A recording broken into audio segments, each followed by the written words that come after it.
तो hello and welcome guys. चलिए आज फिर से एक नए वीडियो पे मिलते हैं हम लोग और कुछ अलग अनोखी और अटपटी सी ट्रिक पे। ठीक है, चलिए अब ये जो है आज है की ट्रिक, जैसे मान लीजिए सर्च एंड इंडाइसिस चैप्टर जो आते हैं जो कंपटीशन एग्जाम में, उससे रिलेटेड कुछ टॉपिक्स है जिसमें से हम लोग छोटे छोटे पॉइंट से हम लोग क्लिप बना सकते हैं इससे। ठीक है, तो देखते हैं। चलिए अगर आपके पास दिया हुआ है रूट ए ऐसा करके इनफाइनाइट टाइम्स कर गया, ठीक है, मतलब मान लीजिए कि अगर आपका कोई नंबर है रूट अंडर रूट करके कहां तक जा रहा है, इनफाइनाइट तक जा रहा है, तब आपका आंसर क्या होगा? तो सिंपली आपका आंसर होगा ए। अब कैसे? चलो एक एग्जांपल लेते हैं। एग्जांपल में लीजिए जैसे मैंने बोला कि रूट फाइव ऐसे करके ये इनफाइनाइट तक जा रहा है, इनफाइनाइट तक जा रहा है, तो आपका आंसर क्या हो जाएगा? 5 डायरेक्ट। ओके, और एक एग्जांपल लेते हैं। जैसे मान लो कि आपके पास दिया है, मान लो कि रूट 11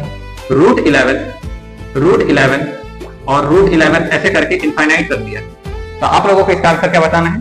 11। सिंपल है। चलिए अगर मान लीजिए कि आप इनफाइनाइट से हटके कुछ n टाइम्स तक, व्हाट n टाइम्स, मतलब कि जैसे मान लीजिए कि n टाइम्स मतलब 5 टर्म तक गई, 6 टर्म तक गई, 7 टर्म तक गई, जहां तक भी गई, तो आपको क्या करना है? तो आप लोगों को जो भी a है, a मतलब आपकी कोई भी वैल्यू, उसको पावर पे 1 माइनस 1 की पावर 2n 1/2n होना चाहिए। अब ये क्या है सर? तो देखिए जैसे मान लीजिए कि मैंने लिया 5 रूट 5 n टाइम्स, मतलब मैंने सपोज मान लो कि 4 टाइम पे ले गया। कितने टाइम पे ले गया? 3 टाइम ले गया। ठीक है, आप लोगों को ये रूट्स गिनना है। n टाइम्स का मतलब कितने रूट है? चलो एक और रूट ले लेता हूं। चलो ये हो गया रूट 5। कितने रूट है? 1 2 3 4, मतलब यहाँ पर n की वैल्यू कितनी हो गई? 4 हो गई। तो अब इसका आंसर क्या आएगा?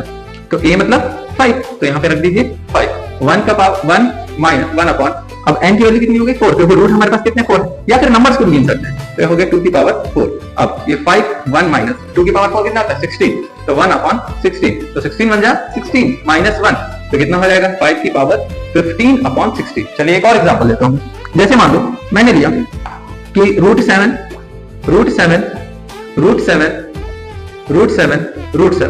ये लिया मैंने 5 टाइम्स। अब मैं इसमें n की वैल्यू कितनी हो गई? 5, तो अभी क्या करेंगे? आंसर 7 और 1 की पावर 1 अपॉन 2 की पावर 7, बस n की वैल्यू क्या रख, n की पावर यहाँ पे क्या रख देंगे? 5। ठीक है, तो 2 की पावर 5 कितना होता है? 32। ठीक है, तो यहाँ पे क्या लिखेंगे? 7 1 की पावर 1 बाय 32 बन जाए 32 माइनस 1 कितना हो गया? 7 की पावर 31 अपॉन 32। आई होप आप लोगों को समझ आया होगा। चलिए अब आप लोग एक कमेंट में एक आंसर देंगे इसका, कि कमेंट में एक आंसर देंगे कि अगर रूट 3 और रूट 3 होगा तो आंसर क्या आएगा आप लोगों का। ठीक है, आई होप आप लोगों को समझ आएगा। ऐसी इंटरेस्टिंग शॉर्ट्स के लिए बने रहिए। Thank you.